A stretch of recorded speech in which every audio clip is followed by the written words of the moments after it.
आता बातमी आहे चंद्रभागेच्या स्वच्छतेसंदर्भातली। अस्वच्छ झालेल्या चंद्रभागेची आता स्वच्छता करायला सुरुवात झाली आहे। चंद्रभागेच्या पात्रातील अस्वच्छतेबाबत माध्यमांनी आवाज उठवला। त्यानंतर आता पालिका प्रशासन आणि मंदिर समिती खडबडून जागी झाली आणि प्रशासनाकडून आता मंदिर समिती अंतर्गत पुण्यामधल्या ओम एंटरप्राइजेस कंपनी मार्फत आउटसोर्सिंग पद्धतीने घेतलेले कर्मचारी आणि मंदिर समितीचे कर्मचारी यांनी पुंडलिक मंदिर परिसर, चंद्रभागा घाट ते जुना दगडी पूल इथल्या सगळ्याच घाट निर्माते, कपडे, प्लास्टिक इत्यादी वस्तूंची स्वच्छता केली आहे। 2 दिवसांमध्ये 30 ते 35 कर्मचाऱ्यांनी जवळपास 20 टन कचरा गोळा केला। त्यामुळे नागरिक, वारकरी यांच्यासह वारकरी संप्रदायातून सुद्धा समाधान व्यक्त होते। या स्वच्छता मोहिमेसाठी पंढरपूर नगरपालिकेच्या वतीने ट्रॅक्टर, जेसीबी, टिप्पर देण्यात आलेलं होतं।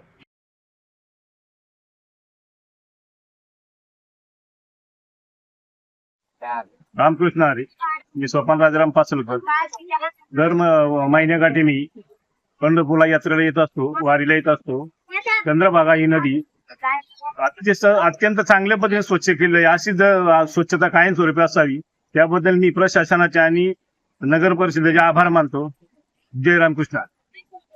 मी राजेश नाना कोळे, बडी चालक मालक कल्याणकारी संघ सचिव।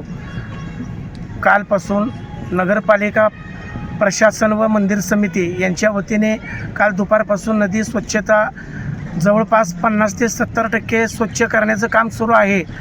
नदी जर स्वच्छ अशीच नगरपालिका व मंदिर प्रशासनानं जर केली तर भाविकांच्या आरोग्याचा धोका टळेल व भाविकांना त्रास होणार नाही, हे भाविकांकडून समाधान व्यक्त होत आहे नदी स्वच्छतेबाबत। तर मंदिर प्रशासनाला व नगरपालिकेला कोळी बांधवाच्या वतीनं अशी नम्र विनंती आहे की नदी स्वच्छता करण्याचा प्रारंभ त्यांनी केलेला आहे, असाच ठेवावे अशी आमच्या कोळी बांधवाच्या वतीने त्यांना नम्र विनंती आहे।